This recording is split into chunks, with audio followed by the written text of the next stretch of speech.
Many of you may have seen Greg Palcott's reporting from Benghazi. He started with all the available information from U.S. government briefings, diplomatic cables, emails, and other documents obtained by Fox News. He then gained access to that ill-fated compound. Pulling it all together, he reconstructed what happened that night. Now he has new revelations with new information that fills in this troubling story even more. September 11, 2012, 7:30 p.m. The U.S. Ambassador to Libya, Chris Stevens, takes his last meeting on the 11th anniversary of 9/11 in the large residence building with the Turkish Consul General. It ends after an hour. Stevens escorts the diplomat to the main gate. He makes small talk in Arabic to the guard and goes back to the main residence building and retires to his bedroom for the night. Still no sign of any kind of spontaneous demonstration over that web video, a protest the Obama administration would later suggest escalated into a deadly riot. Joining Stevens in the main residence building is Information Management Officer Sean Smith and 4 diplomatic security special agents. Another agent is at the nearby Tactical Operations Center. 9:40 p.m. Some guards at the compound say they could hear up the street explosives going off and people yelling and chanting. A mad mob of attackers break through here, the main gate, a weak point in the defense of the mission. And then they move on here to the understaffed Libya militia barracks. They storm the place. They torch it. They light up embassy cars around it, and then they move on. Witnesses there say the fighters are well armed and organized, flying the radical Islamist flag. Some are wearing Afghan garb and have foreign accents. An agent in the Tactical Operations Center sees and monitors scores of men pouring into the compound. At the annex a mile away, which Fox News has confirmed was a CIA installation, Tyrone Woods, a former Navy SEAL, and other agents can hear shots being fired in the vicinity of the consulate. Sources tell Fox News national security correspondent Jennifer Griffin that they asked permission from their CIA superiors on the scene to assist, but are told to stand down. They say it is the first of 2 such requests they would make. But the CIA says, quote, no one at any level in the CIA told anybody not to help those in need. Claims to the contrary are simply inaccurate.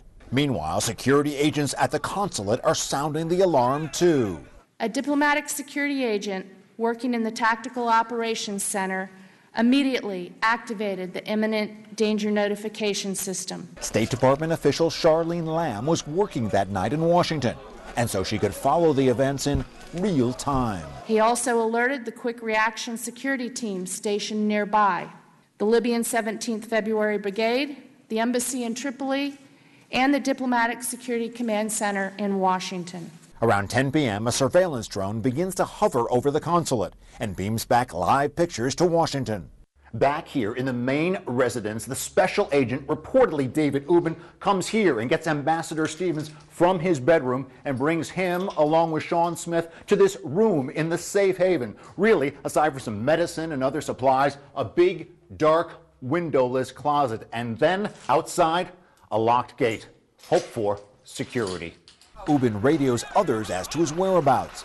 The scene at the compound is erupting in gunfire and explosions. At this point, there are 7 Americans at 3 different locations. Ambassador Stevens and 2 others in the main residence, 2 special agents at the second residence and cafeteria, and then here in the Tactical Operations Center, 2 more agents. Attackers all around.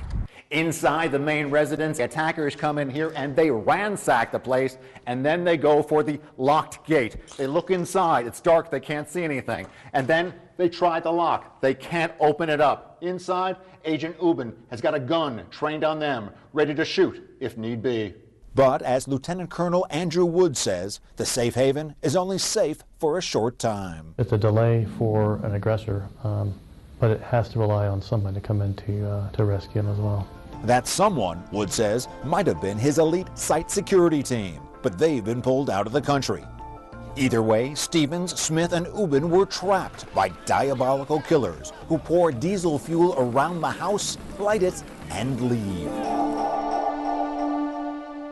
When we come back, the trapped Americans tried desperately to escape.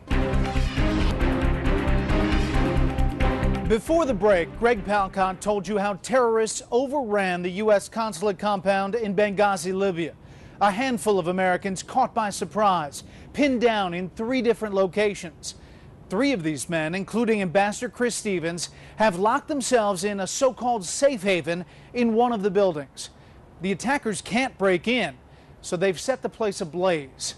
The safe haven has become a fiery jail in the middle of a shooting gallery. Once again from Benghazi, here's Greg Palka. September 11th, sometime after 10 p.m., the compound is under heavy attack.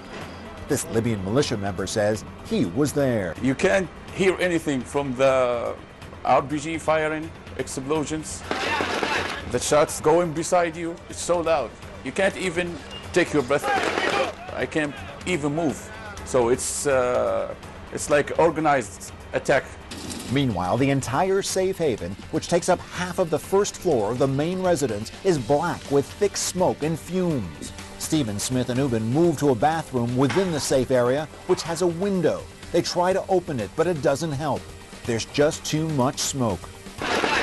So they decide to leave the safe haven and take their chances with the armed attackers who have taken over the compound. This is the window that Special Agent Ubin jimmies open and crawls out of, but Stevens and Smith do not crawl out after him. And so, even though he can barely see, barely breathe, he goes back in. In fact, he goes back in and out several times.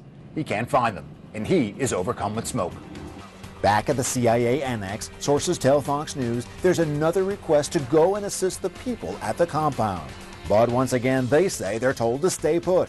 Once again, the CIA says it never happened. Quote, "We can say with confidence that the agency reacted quickly to aid our colleagues during that terrible evening in Benghazi." End quote. At the compound, 3 of the diplomatic security agents make their way to the main residence. They crawl into the residence on their hands and knees, feeling their way through the building to try to find their 2 colleagues. They find Smith. They pull him out of the building. He's dead. Just before 11 p.m., at the annex, former SEAL Tyrone Woods and 5 others are said to ignore their orders and race to the consulate. They bring with them 16 Libyans from the February 17th Brigade militia. Some surround the compound. The others go in. They are unable to find Stevens. By 11 p.m., the Libyan forces say they can no longer hold the perimeter. The attack was so strong and the ammo was finished.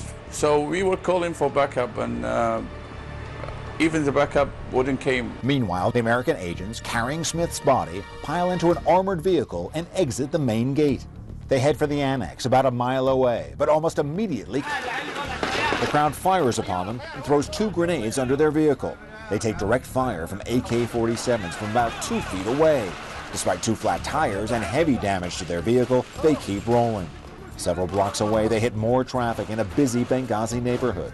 The car careens over the middle divider, pushes forward against opposing traffic, and finally makes it to the annex and again hoped for safety.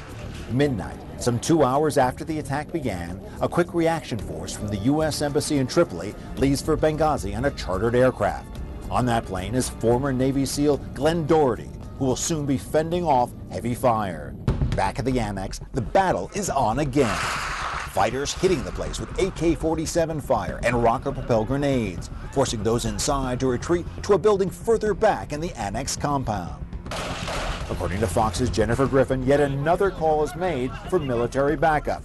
Sources say their request is refused. Meanwhile, special forces are moved to southern Italy, 480 miles away. But Pentagon officials later expressed concern about putting them in harm's way without a clear picture of intelligence. Stationed 1,000 miles away are jet fighters and attack helicopters. Officials say strafing the street was not an option for fear of civilian casualties and collateral damage. Back at the mission, looters enter the building and find the body of Stevens slumped on the floor. Although they don't know who he is, they drag him out through a window. His eyes are dazed, his face smoke-stained, seemingly lifeless. When someone says he is breathing, the crowd is relieved, cheering, Allah Akbar, God is great. Around 1 a.m., Ambassador Stevens is brought by car here to the Benghazi Medical Center, where doctors try desperately to resuscitate him for some 45 minutes. They fail. He dies of severe asphyxiation. After 2 a.m., the fight has been going on for over 4 hours, and the drone overhead is running out of fuel. A second is sent, just as the quick reaction force arrives at the Benghazi airport. But Libyan officials delay them for 45 minutes, negotiating over who will escort them. They arrive at the CIA annex around 3 a.m. Around 4 a.m., this annex compound is hit by another wave of attacks. It is described as planned and precise. A round of mortar fire targeting the roof of a building set well behind this gate. That turns out to be dangerous and deadly. Badly injured in that attack, Special Agent David Ubben, the same man who struggled valiantly to save the lives of Ambassador Stevens and Information Manager Smith. 2 other Americans are killed. Former Navy SEALs Glenn Doherty and Tyrone Woods, who manned the gun position on the rooftop of the annex. They were hit by a mortar. They didn't go down without a fight. Fox News national security correspondent Jennifer Griffin. We know from witnesses and sources that spoke to those witnesses that Glenn Doherty and Tyrone Woods, the machine gun that they were sharing on the roof, was caked in blood. It is said that they continued firing and they continued fighting after they were hit. A decision is made to evacuate the whole enterprise. Libyan militia coordinate a convoy to escort the Americans to the airport. September 12th, 8:30 a.m. The Americans evacuate on 2 flights. The second plane leaves with the remaining Americans on board and the bodies of Ambassador Stevens, Sean Smith, and Agents Doherty and Woods. Chris Stevens was the first U.S. ambassador killed on duty in more than 3 decades. The story moves back to Washington. Up next, new details on the Obama administration's reaction. Was it the fog of war, an attempted cover-up, or something else? Special Report investigates after the break.